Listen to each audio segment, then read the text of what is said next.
one of those weird days. It's kind of very windy and also quite cold when you're out bicycling, but it's also this scorching sun looking down on me. So it's weird. I'm both sweating and freezing. Anyway, I'm on my way to what I think is an old prehistoric fort. I never been there before. I have no idea what awaits me, but I hope it's cool. I hope it's something that will make a good thing on video for you to see, also for you to explore with me. And I'm bicycling in the outskirts of Märsta, and I'm going up this road here, which is actually quite packed with old prehistoric graves, probably, you know, Bronze or Iron Age graves, but they are also overgrown with vegetation, so you can't see them anyway, and they're not so super spectacular. So I will see what I find on the way, but the fort is the main mission today. Okay, let's see.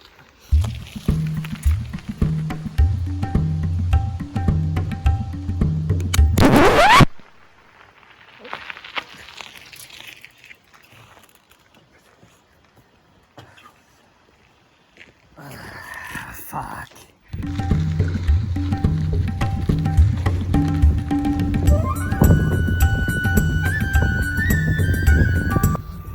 This is actually a pretty interesting place, but I'm not gonna go up here.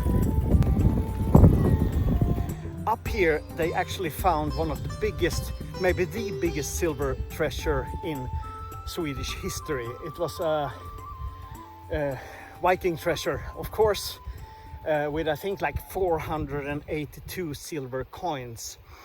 But what's really interesting is that 481 of them were coins from Islamic countries, which of course made some nationalists here in Sweden a little bit upset, because they didn't really want to hear that the Vikings actually did business with the Middle East.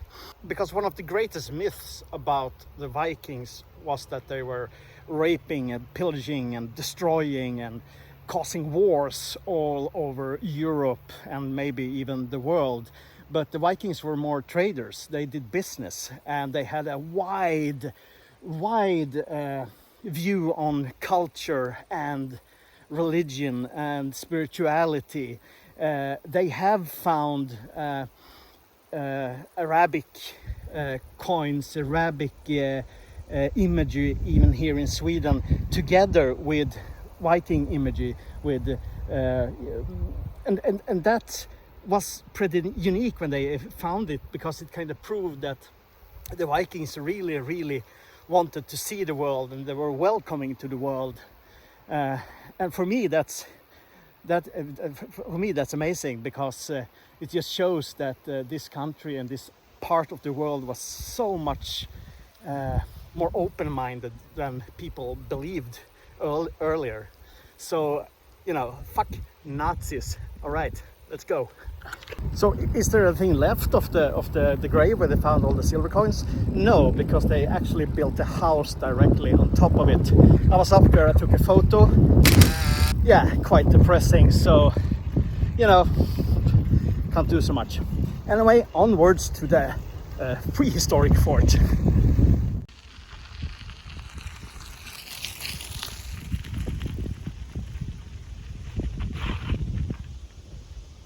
Yeah, I am lost.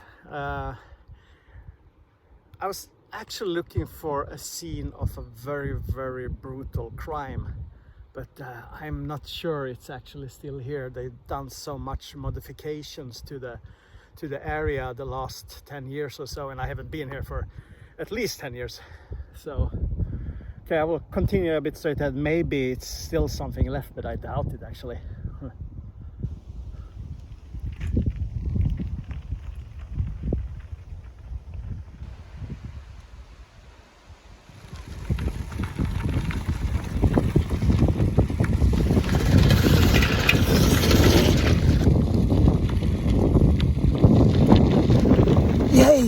found it. Thought it was gone actually. Okay, now let's take a look and see what's left of it. And I'll tell you the story of the Count. In 1996, body parts was found all over this area, all over Märsta and Stening and Brista. They found a head in a bucket. They found a foot out on a field. And right where we are now, at was once a small house, like a cabin, a so-called torp here in Sweden. They found a bunch of body parts in the well, and they also found out that the body had been butchered at this specific place.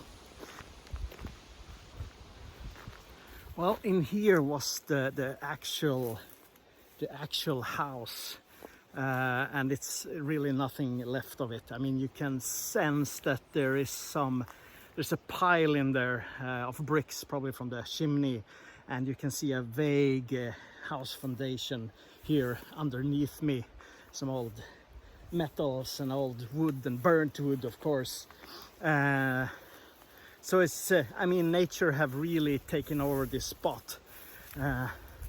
But at least I'm sure this was once a beautiful garden with a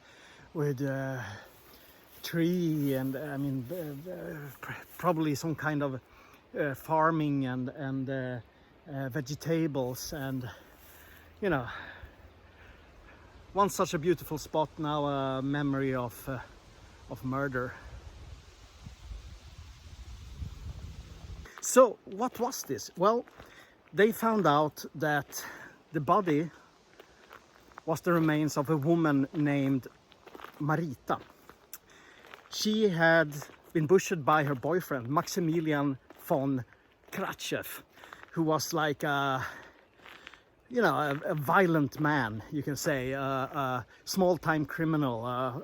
He dealt with fraud and violence in general. And he claimed that Marita shot herself, took suicide in their apartment. And in panic, he took the body to this spot and sliced it into tiny pieces and spread out, because he was so afraid that he would be accused of the murder. That's a very, very stupid idea. He was actually not sentenced for the murder. They say it wasn't the murders. They believed him when it came to... they couldn't prove that he had murdered her. But he got a prison sentence for his handling of the body itself.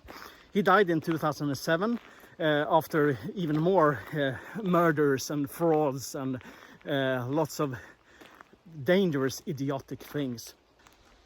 This cabin and the surrounding later became some kind of party place for teenagers. They came here to drink, to as I usually say, do what teenagers do. Later the cabin burned down, and now, I remember when I was here like 10 years ago, more than 10 years ago, you could still see the chimney sticking up, but everything is gone now. You can see the foundation of the house. You can see some parts of a stone wall, and even the cold storage outside. So this is a gruesome place, even if it's very idyllic. Well, it's enough with murder and mayhem for now. I will go on to this mysterious fort I found. So come on.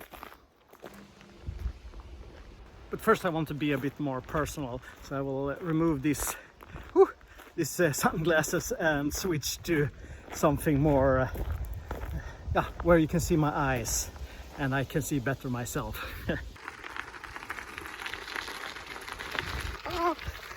And now you can see my beautiful eyes, yeah? All right, let's move on. Let's go to the fort.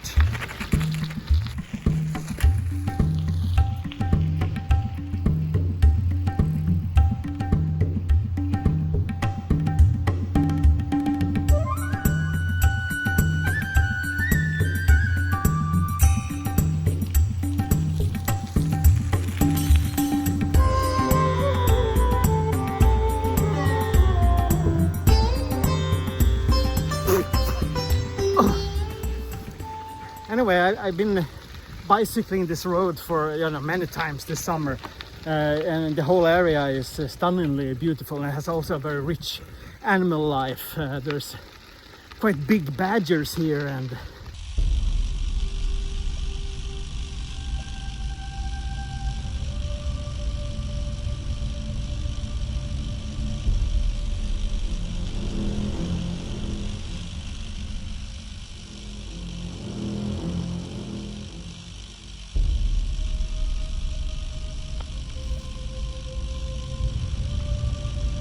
deers and foxes and owls. So it's really a little paradise. But my mission now is try to find the best way to the fort. I'm pretty excited myself, actually, if I survive this this bicycle trip. I have no idea if I'm going the correct direction, but it leads slightly upwards, and the fort is said to be on the top of this hill.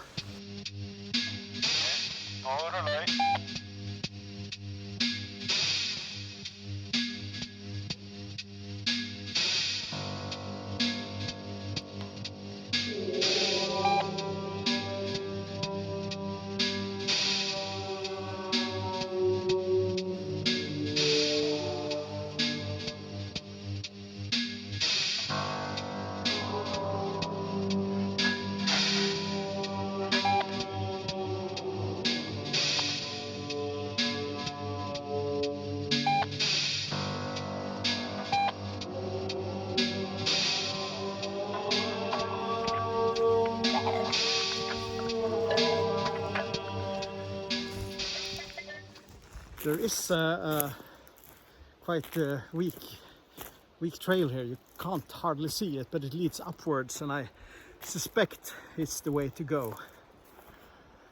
Oh, so much rock. There's signs of civilization scattered all over the place. You have stone walls, and you have holes, and you have,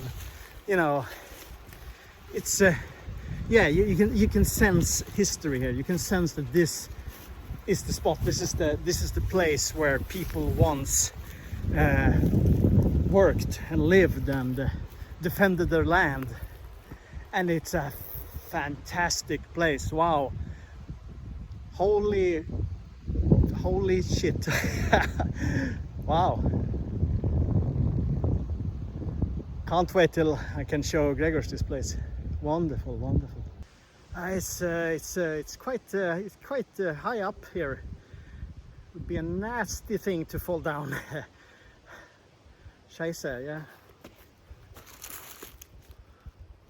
Yeah, safe place for the prehistoric people who hanged out here. Here you can see like a big wall of rocks, of course put here, maybe rolled down the hill and carried up to make it harder for the enemies to get up to the fort. It's a quite impressive feature, I would say. I mean, it's a lot of rocks and they're heavy. I'm so happy I found this place. As I said before, you can't see so much of a fort here. It's mostly stones and rocks and stuff like that, but it's still stunning. And I said stunning again, it must be the 60th time. It's a great place. So peaceful. I can't wait to just hang out here also without sweating and walking too much. So thanks for watching. I'm really happy you're joining me on these adventures, and feel free to share this video, like, follow, whatever, doesn't matter, as long as you watch and comment. Do it if there's something you want to see. Let's just say it. Okay, thank you and bye bye.